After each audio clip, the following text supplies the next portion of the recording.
Welcome है सभी का हमारे आज के लेक्चर नंबर 9 में कीमियाई हरारकियात के।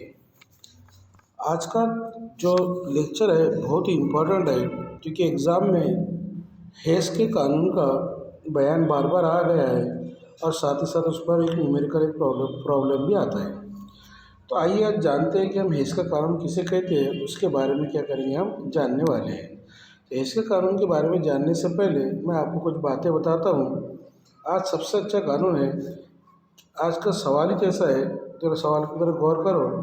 आज का सवाल ऐसा है कि हेस के मुस्तकिल एंथैल्पी या हरारत या मजमूई हरारत की मुनासिब मिसाल के ज़रिए वजाहत कीजिए।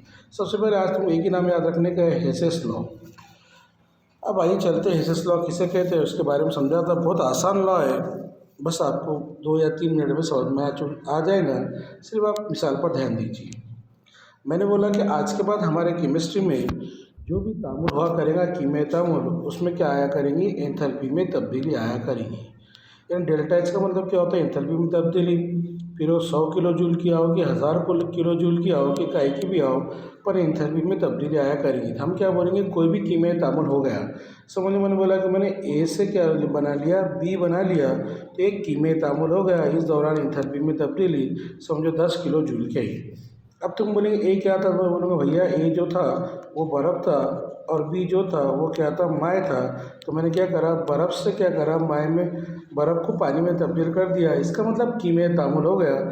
इस दौरान क्या आ गई होंगी, एंथैल्पी में क्या आ गई होंगी, तब्दीली आ गई होंगी। जो भी आ गई होंगी 100 किलो जूल की, 200 किलो जूल की, तो उसको बोलते हैं अपन कीमियाई तामुल। जब भी हुआ करेगा तब हमेशा एंथैल्पी में क्या आया करेंगे, तब्दीली आया करेंगी। चलो वही क्लियर है कि सबसे बोलो कि हम देख रहे कौन सा कानून, देखिए हम हेस का कानून देख रहे और बहुत ही इंपॉर्टेंट वाला कानून है वो। इसलिए हम हेस का कानून समझने से पहले मैंने तुमको बोल दिया कि जब भी कोई भी कीमियाई तामुल हुआ करेगा तो उसकी एंथैल्पी में क्या आया करेंगे, तब्दीली आया करेंगे। चलो ठीक है। अब देखो मैं तुमको समझाता। मैं बोल रहा आपको कि मैंने क्या करा, एक कीमियाई तामुल लिया जिससे मेरे को क्या मिला, ए से डी मिल गया। एक कीमियाई तामुल हो गया, ए से डी मिल गया, डायरेक्ट मैंने ए से डी बना दिया। और मैंने बोला कि भैया एंथैल्पी में कितनी तब्दीली आ गई, 100 किलो 1000 किलो जूल की तब्दीली आ गई। कितने किलो जूल की आ गई, 1000 किलो जूल की।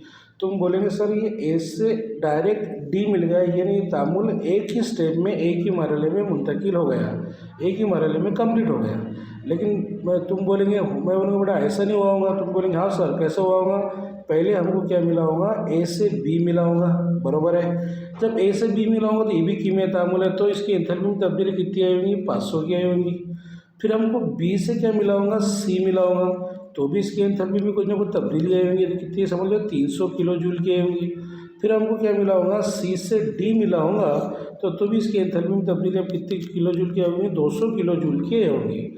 तो फिर बाद में हम क्या करेंगे कि हमारी केमिस्ट्री में इधर उधर के क्या हो जाते, कट जाते। इसका मतलब ये तीर के निशान की इधर के, तो ये पॉजिटिव है, तो ये क्या है, निगेटिव है, ऐसे बातें चलते और वो क्या हो जाता है, कट जाता। तो देखो अपन क्या करेंगे, अब आसानी से जरा गौर से देख सकते हो तुम। अब मैं क्या बोलूँगा कि यहाँ से बी कट गया तीर के निशान के उधर का, और यहाँ से बी कट गया, यहाँ से सी कट गया, यहाँ से सी कट गया। अब आखिरी पर क्या मिला, तुम बोलेंगे सर ए मिला और ए से क्या मिला, डी मिला। अब बताओ सब में क्या था, जमा के 500, जमा के 300 और जमा के 200, तो सबकी जमा अगर हम कर देंगे तो आखिर पर कितने आ जाएंगे, 1000 किलो जूल ही आ जाएगा। कितना किलो जूल आएगा, 1000 किलो जूल। तो बताओ पहले मैंने डायरेक्ट से ए से डी कर दिया तो वो भी एंथैल्पी में तब्दीली कितनी आई थी, 1000 की आई थी। फिर मैं स्टेप बाय स्टेप गया, ए से बी गया, बी से सी गया, सी से डी गया, तो भी एंथैल्पी में लास्ट में तब्दीली कितनी आ रही है, 1000 किलो जूल की जा रही है। तो मैं क्या बोल सकता कि कोई भी कीमियाई तामुल के दौरान एंथैल्पी में जो तब्दीली रहती वो हमेशा कैसी रहती, मुस्तकिल रहती। तो बोलो किसी भी कीमियाई तामुल के दौरान अंजाम पाने वाली एंथैल्पी में तब्दीली हमेशा क्या रहेंगी, मुस्तकिल रहेंगी। देखो ए से डी मिला तो भी मुस्तकिल थी। हम स्टेप बाय स्टेप गए, 3 मरहलों में गए, पहला मरहला, दूसरा मरहला, तीसरा मरहला। पहला ये मरहला था, दूसरा ये था, तीसरा ये था, तो 3 मरहलों में गए। लेकिन आखिरी पर अगर पहुँच गए तो भी एंथैल्पी में तब्दीली कितनी की हो गई, 1000 किलो जूल की हो गई। तो हेस का ये कहना था कि कीमियाई तामुल के दौरान एंथैल्पी में होने वाली तब्दीली हमें हमेशा कैसे रहती है, मुस्तकिल रहती है। तुम बोलेंगे सही है सर कि हमेशा कीमियाई तामुल के दौरान एंथैल्पी में होने वाली तब्दीली हमेशा क्या रहती है, मुस्तकिल रहती है।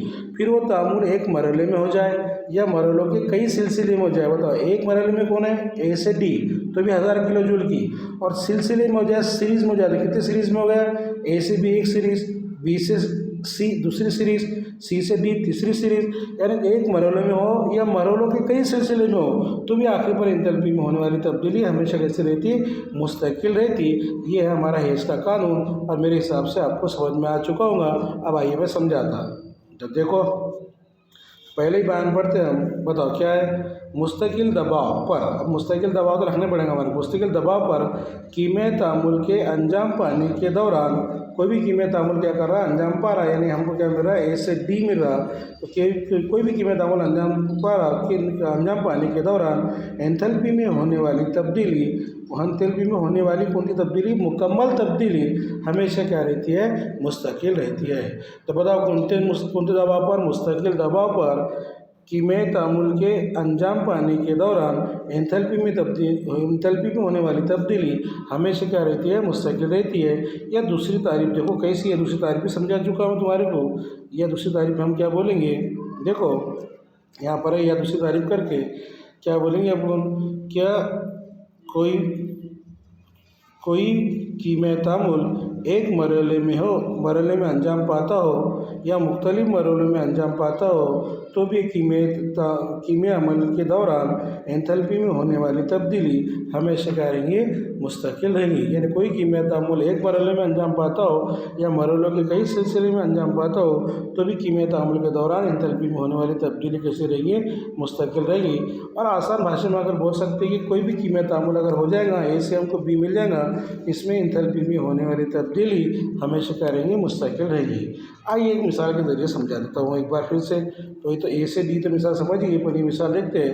देखो C+O2 से CO2 मिल गया और इस दौरान ये क्या हो गया, एक ही मरहले में तामुल ख़त्म हो गया और हमको क्या मिल गया, -393.5 किलो जूल की क्या मिल गई, हमको एंथैल्पी में तब्दीली हो गई। यानी कोई भी कीमियाई तामुल के दौरान एंथैल्पी में होने वाली तब्दीली हमेशा क्या रहती है, बड़ा मुस्तकिल रहती है। अब डायरेक्ट से C+O2 लिए तो डायरेक्ट से CO2 तो नहीं बनाऊंगा, तो पहले क्या लिया उसने, C लिया प्लस हाफ O2 लिया। बट हाफ O2 का मतलब कितना, ये दो कट गए। हाफ O2 का मतलब एक ऑक्सीजन लिए, और एक ऑक्सीजन हम ले ही नहीं सकते क्योंकि नेशन ऑक्सीजन रहता हो तो हम उसको क्या करते, इस हालत में लेते। जब भी हमको 1-3 अगर ऑक्सीजन लेने के रहे तो उसको क्या करते, तो से तकसीम करते। तो ये क्या दिख रहा है, ये कार्बन है और प्लस हाफ O2 है, इसका मतलब क्या है, एक ही वो है, तो हमको क्या मिल गया, एक CO मिल गया। तो बताओ पहले मरहले में क्या बन गया, CO। तो CO बनाने के लिए हमारे को एंथैल्पी में तब्दीली कितनी आ गई, -110.5 किलो जूल आ गई। तो पहले समझ में आ गया होगा आपको। तो पहले मैं क्या बोलना चाहता, पहले मैं ऐसा बोलना चाहता कि पहले हमने क्या करें, एक तामुल एक मरहले में मुकम्मल कर दिए, चलो हो गया भाई मुकम्मल। C+O2 से CO2 कितनी एंथैल्पी तब्दील आ गई, इतनी एंथैल्पी में तब्दील आ गई। फिर वो पहले एक मरहले में हुआ तामुल, तो C+1 हो तो हमको क्या मिला, CO। उसके लिए एंथैल्पी में तब्दीली कितनी आ गई बेटा, वजह 110.5 किलो जूल। फिर ये CO जो बना उसको फिर से लिए और उससे और आधे O2 से, इसका मतलब कितने से, एक ऑक्सीजन से रिएक्शन करे, ये CO और दूसरा एक ऑक्सीजन से क्या बन गया, CO2 बन गया। इस दौरान एंथैल्पी में तब्दीली कितनी आ गई, -283 किलो जूल की आ गई। अब तुमको पहले बोला मैंने कि एरो के उधर के कट जाते, तो बताओ इसमें क्या कटेगा। तो तुम बोलेंगे सर इस तामुल में अब क्या कटने वाला है। देखो ये दो तामुल को हम अपन ध्यान से देख रहे, और इस तामुल में क्या कटने वाला है, एक CO कटने वाला है और यहाँ का CO कटने वाला है। ठीक हो गया। बताओ बेटा अब क्या बचा। तुम बोलेंगे सर ये C बचा, तो C तुमने ले लिए, एक हो और एक हो तो कितने हो गए, 2 हो, तो आखिर पर क्या मिल गया फिर CO2। यानी जो तामुल एक मरहले में हुआ था उसको हमने 2 छोटे छोटे मरहलों में करके दिखाए। फिर अब बताओ ये वज़ा और ये वज़ा के 110 और ये वज़ा के 283, वज़ा क्या होंगी, जमा होंगी। जब इनकी तुम जमा करेंगे तो लास्ट में जवाब कितना आएगा, जितना उतना ही जाएगा, -393.5 किलो जूल, जो कि एक मरहले में मुकम्मल हुई थी। अब देखो वही क्या हो रहा, वही हमारे को इतना ही जवाब कब आ रहा जब हमने तामुल को एक मरहले में मुकम्मल करे थे या इसको 2 मरहले में मुकम्मल करे थे।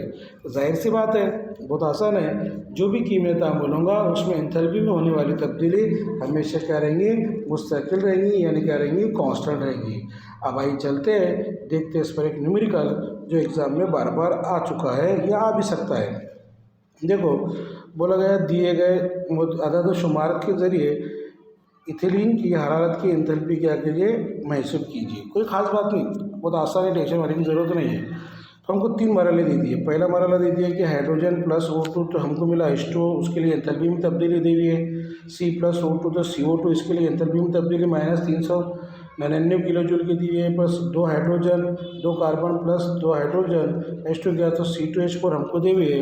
ये हमको 3 मरहले दे हुए हैं। 3 मरहले हमको ऐसे रखने के हैं कि जिसका जवाब आखिरी में क्या आना चाहिए, इथिलीन के एथेराक की एंथैल्पी आना चाहिए। अब इथिलीन लो अपन, C2H4 लो, और C2H4 को हम क्या करेंगे, जलाएंगे।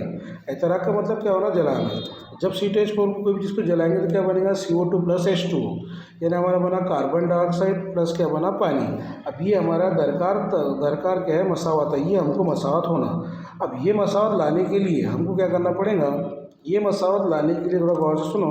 ये तो सब देवा है, ये सब क्या है, यहाँ तक क्या करेंगे, हमारे को देवा रहेंगे एग्जाम में। अब नीचे हम क्या करेंगे, उसको हल करेंगे। तो बताओ, ये मसावत मेरे को अगर लाने की है, थोड़ा गौर से देखो। तुम्हें क्या करने वाला, थोड़ा गौर से देखना, तुम बोलो मेरे को। ये तीनों मसावत को मेरे को ऐसी रखने की है कि सब कटने के बाद आखिरी पर जवाब क्या आना चाहिए, C2H4 प्लस 3O2, उससे 2 CO2 प्लस 2 H2, और ये एंथैल्पी में तब्दीली कितनी होगी, ये ऑटोमेटिक निकल जाना चाहिए। चलो आइए देखते हैं, अब समझाता हूँ तुम्हारे को कि ये कैसा करेंगे। तो पहले बताओ तुम मेरे को, क्या दिख रहा कि यहाँ क्या दिख रहा हमको, C2H4 दिख रहा। बताओ C2H4 कौनते इसमें है। तो बताओ कि C2H4 ऊपर के तीनों मरहले में से कहाँ है। तुम बोलेंगे C2H4 ऊपर के तीसरे मरहले में है, C2H4 है। लेकिन बताओ C2H4 कहाँ पर है, इधर की आमिल अशय है, इधर की हासिल अशय है। यानी C2H4 कहाँ पर है, यहाँ पर हासिल अशय में, और यहाँ पर कौनते अशय में, आमिल अशय में। इसका मतलब सीधा हो रहा, इसका मतलब क्या हो रहा कि हम क्या करेंगे, ये जो तीसरी मसावत है इसको उल्टी करेंगे बोल तो माखूस करेंगे, और इसको क्या करेंगे, अपन पलटा देंगे। यानी इसका जो आमिल अशिया है, यानी जो इधर का है इधर लिख लेंगे, और इधर का क्या लिखेंगे, इधर लिखेंगे। उसको बोलते हैं माखूस करना। चलो ठीक है, माखूस करना आपको समझ गया होगा। अब बताओ और इसमें क्या है, 3 O2 है और 2 CO2 है। बताओ CO2 कहाँ दिख रहे है, तुम बोलेंगे CO2 जो दिख रहा है वो मरहला नंबर 2 में दिख रहा, वो भी हासिल अशय की तरफ दिख रहा, हासिल अशय की तरफ। तो चलो वो हासिल अशय की तरफ क्यों ना हो, लेकिन फिर से हम क्या करेंगे, पहली मसावत देखेंगे। पहली मसावत में क्या दिख रहा है हमारे को, हाइड्रोजन प्लस हाफ O2 तो प्लस मेरा H2O। बताओ H2O किधर है, H2O भी किधर है, हमको देखो हाइड्रोजन होना। तो अब यहाँ पर क्या दिख रहा है हमारे को कि यहाँ पर हमारे H2O कितने हैं बेटा, 2 है, और यहाँ पर H2O कितने हैं, 1 है। इसका मतलब मसावत 1 को हम 2 से ज़रब करेंगे, मसावत 2 जैसी की वैसी रखेंगे, एज इट इज़ रखेंगे, और मसावत 3 को क्या करेंगे, रिवर्स करेंगे। रिवर्स का मतलब क्या करेंगे, उल्टी करेंगे। जैसा अपन इनको चीज़ें ये 3 बातें कर लेंगे तो हमको हमारा जवाब क्या हो जाएगा, मिल जाएगा। तो आइए देखते हैं, बताता मैं तुम्हारे को जवाब लाने के लिए हम क्या कर रहे हैं। जवाब लाने के लिए हम क्या करेंगे कि थोड़ा गौर से देखो बेटा, हम क्या करेंगे, मसावत 1 को 2 से ज़रब करेंगे, मसावत 2 को भी 2 से ज़रब करेंगे, और मसावत 3 को क्या करेंगे, माखूस करेंगे, यानी कि उल्टी करेंगे। तो चलो देखते हैं अब कैसा करते हैं, अब आप ही समझ सकते हैं। बता फिर मसावत कौन सी पहली है, उसको 2 से ज़रब करो। तो मसावत पहली को अगर अपन 2 से ज़रब करेंगे तो यहाँ 2 से ज़रब करने पर 2 H2O, इसको 2 से ज़रब कर रहे हैं अपन हाफ O2, और ज़रब क्या करें, 2 से ज़रब करें तो ये 2 क्या हो जाएगा, कैंसल। तो सिर्फ क्या बचेगा, O2 बचेगा। ये सब चल जाने के बाद, ये सब चल जाएंगे अगर, तो ये भी चल जाएगा, समझ लो, ये भी चले जाएगा। तो क्या बचेगा सब, ये क्या बनेगा, हाफ O2 बचेगा। चलिए भी समझ में आएगा कि तुमको कि क्या हो गया। तो बताओ क्या बचा, हाफ O2 बचा, इसको 2 से ज़रब करेंगे तो 2 H2O। फिर ये भी अदद को हम कितने ज़रब करेंगे, 2 से ज़रब करेंगे तो 200 ज़रब करने पर 285 के डबल करेंगे तो कितना हो जाएगा, 571.0 हो जाएगा। फिर दूसरे मसावत को भी 2 से ज़रब करें तो यहाँ 2 कार्बन है, तो यहाँ भी 2 कार्बन लगा दें। यहाँ 1 कार्बन है, इसको 2 से ज़रब करेंगे तो ये भी 2, ये भी 2, ये भी 2, और इसको भी 2 से ज़रब करेंगे तो क्या बन जाएगा, 2 कार्बन प्लस 2 O2 से क्या मिलेगा, 2 CO2, और इसको भी 2 से ज़रब करेंगे तो ये भी क्या हो जाएगा, डबल हो जाएगा। मेरे ख्याल से समझ में आ चुका होगा। अब मसावत नंबर 3 जो है उसको उल्टी कर रहे, तो थोड़ा और से देखो। तो मसावत 3 को अगर अपन उल्टी करेंगे, रिवर्स करेंगे, तो ये जो जमा के 66 है, ये वज़ा के 66 हो जाएंगे, और C2H4 जो हासिल अशिया है वो इधर आ जाएंगी और जो आमिल अशिया है उधर चल जाएंगी। तो आपको ये भी समझ में आ गया होगा कि C2H4 इधर ले लिए, 2 कार्बन और 2 हाइड्रोजन इधर ले लिए। ये करें अपन ने दोनों को, तीनों मसावत के क्या करें, पहले 2 मसावत को 2 से ज़रब करें और आखिरी मसावत को क्या करें बेटा, उल्टी करें यानी रिवर्स करें। अब चलिए देखते हैं क्या कटता और क्या बचता है इसमें का, और वो देख के हमारा हमको जो मसावत होना था कौन थी, ये वाली मसावत हमको होना था, और इसका जवाब हमारे पास ये मसावत आना चाहिए, और फिर इसका डेल्टा एच हमको एंथैल्पी में होने वाली तब्दीली निकल जाना चाहिए। अब देखो क्या कटता, कैसा कटता तुम बोल सकते हो मेरे को, तो बताओ बेटा, बताओ क्या क्या कटने वाला है यहाँ से, बताओ बेटा क्या क्या कटने वाला है। तो देखो क्या कटने वाला है, 2 हाइड्रोजन 2 H2O, यहाँ के 2 H2O गैस ये कट गई। फिर से देखो दिख रहे नहीं होगा तो 2 H2O, और फिर से बताता यहाँ के 2 H2O, यहाँ के 2 H2O ये क्या हो गए, गायब हो गए। चलो ठीक है, अगर ये दोनों गायब हो गए तो और क्या गायब होने वाला है, यहाँ के 2 कार्बन और यहाँ के 2 कार्बन भी क्या होने वाले हैं, कटने वाले हैं। चलो कट गए। अब बताओ क्या बच रहा, जो कट गए मैं क्या करता उसको फिर से एक बार बताता तुमको, जो कट गए उसको क्या करता मैं गायब भी कर देता। तो ये 2 H2O और ये 2 H2O कट गए, ठीक है सर बोलना। यहाँ के 2 कार्बन क्या हो गए, कट गए। बताओ क्या बचा, C2H4, तो लाए C2H4 नीचे को, यहाँ 2 ऑक्सीजन और यहाँ कुछ नहीं, 1 O2, यहाँ 2 O2, तो कितने हो गए, 3 O2 हो गए सर बराबर, क्योंकि तो इधर की जो जमा होंगी ये सब एक जैसे, ये कटेंगे नहीं, आयरन को उधर के कटेंगे। फिर अब यहाँ क्या बचा, 2 CO2, तो 2 CO2 ला के रखे, 2 H2O ला बचा, तो क्या बचे, 2 H2O बचे। हमको ये छोड़ना था, देखो ये आ गया C2H4 3 O2, उससे क्या मिला, 2 CO2 प्लस 2 H2O। अब ये भी वज़ा है, ये भी वज़ा है, ये भी वज़ा है, सबकी क्या करेंगे, वज़ा करके जमा करेंगे, तो पता चलेगा कि सबकी वज़ा करके अगर हमने जमा करे तो पता चला कि इस तामुल के लिए कितनी वज़ा 1435.9 किलो जूल की एंथैल्पी में क्या आएंगी, तब्दीली आएंगी। तो यहाँ डेल्टा एच का जवाब कितना होगा, वज़ा 1435.9 किलो जूल का क्या होगा, जवाब होगा। तो बस हेस के कानून में हमको क्या करने का है, जो हमको मसावत दी हुई रहती वो मसावत को देखने की है, जो मसावत हमको दरकार रहती है वो मसावत को देखने की है, और जो दी हुई मसावत है उसको क्या करो, ज़रब करो, तकसीम करो, कुछ भी करो और जवाब ला लो। ये क्या है हमारा हेस के कानून का क्या है, एप्लीकेशन है, इस्तेमालात है। तो एग्ज़ाम में भी आता है हेस के कानून के एप्लीकेशन या इस्तेमालात लिखिए, तो पहले हेस के कानून के 4 एप्लीकेशन है, इत्तेकालात लिखिए। तो देखो पहला है हमारे पास कौन था, इसके कानून का पहला जवाब कौन सा है कि हरारकियात की मसावत को अलजेब्रिक मसावतों की तरह जमा, वज़ा, ज़रब या तकसीम किया जा सकता है। अभी हमने क्या करें, मसावत 1 को 2 से ज़रब करें, यानी कि हम ये कीमियाई मसावत को भी अलजेब्रिक मसावत की तरह क्या कर सकते हैं, जमा, वज़ा और तकसीम कर सकते हैं, जब तक हमारा जवाब नहीं आएगा तब तक। उससे बोला इस कानून के ज़रिए तैयारी की एंथैल्पी, एतराक़ की एंथैल्पी वगैरह भी मालूम कर सकते हैं। यानी जो एंथैल्पी हमको तैयारी की एंथैल्पी मालूम नहीं पड़ रही, तैयारी की एंथैल्पी में कितने एंथैल्पी में तब्दीली हो रही है, एतराक़ की एंथैल्पी में कितनी तब्दीली हो रही है, अगर हमको मालूम नहीं पड़ रही तो हम क्या कर सकते हैं, इसके कानून के ज़रिए क्या कर सकते हैं, उसको मालूम कर सकते हैं। और तीसरा है हमारे पास, ऐसे कीमियाई तामुल की एंथैल्पी मालूम कर सकते हैं जो तजुर्बात के ज़रिए मुमकिन नहीं है। यानी जो हमको एक्सपेरिमेंट से भी, तजुर्बात से भी एंथैल्पी में कितनी तब्दीली हो रही है मालूम नहीं पड़ रही, तो उसके लिए हमको कहाँ जाना पड़ेगा, हेस के कानून के पास जाना पड़ेगा। और हेस भैया ऐसे है कि जो हमारे को क्या करेंगे, एंथैल्पी उसकी मालूम करके दे देंगे। ऐसे कीमियाई तामुलात की एंथैल्पी मालूम कर सकते हैं जो बराह रास्त वक़ू नहीं होते। यानी इसका मतलब कि जो डायरेक्ट से वक़ू नहीं होते, यानी घूम के वक़ू हो रहे, यानी कैसे ए से डायरेक्ट क्या मिल गया, डी मिल गया, ये बराह रास्त थोड़ी ना हुआ। पहले कहाँ गया, पहले क्या मिला होगा, ए से बी मिला होगा, फिर बी से सी मिला होगा, सी से डी मिला होगा। तो हेस के पास सबका इलाज है। इसका मतलब ये होगा हेस के कानून की एप्लीकेशन जो बहुत ही इंपॉर्टेंट है। यानी शॉर्टकट में अगर हमने बोले तो हेस क्या बोल सकता है कि हम तुम एक कीमियाई मसावत को अलजेब्रिक मसावत के जैसा ट्रीटमेंट कर सकते, ज़रा वज़ा तकसीम गुना कर सकते, एतराक़ की एंथैल्पी और बुखारात के एतराक़ की एंथैल्पी, तैयारी की एंथैल्पी भी मालूम कर सकते, वो भी एंथैल्पी मालूम कर सकते जो तजुर्बात से भी मुमकिन नहीं है, और वो भी एंथैल्पी मालूम कर सकते जो बराह रास्त हमारे को, जो बराह रास्त नहीं बताते विद्यार्थी वो भी इंटरव्यू में क्या कर सकते हैं, मालूम कर सकते हैं। तो मेरे हिसाब से हेज के कानून बहुत इंपॉर्टेंट है। 3 मार्क्स का न्यूमेरिकल या तो हेज का बयान या उसके एप्लीकेशन हर बार एग्जाम में आते हैं। आज के लेक्चर में बस इतना ही। अगले लेक्चर में और अच्छे टॉपिक के साथ मिलेंगे, नए हायरार्कियात के लेक्चर के साथ और अच्छे से मिलेंगे। तब तक के लिए आप लोगों का शुक्रिया।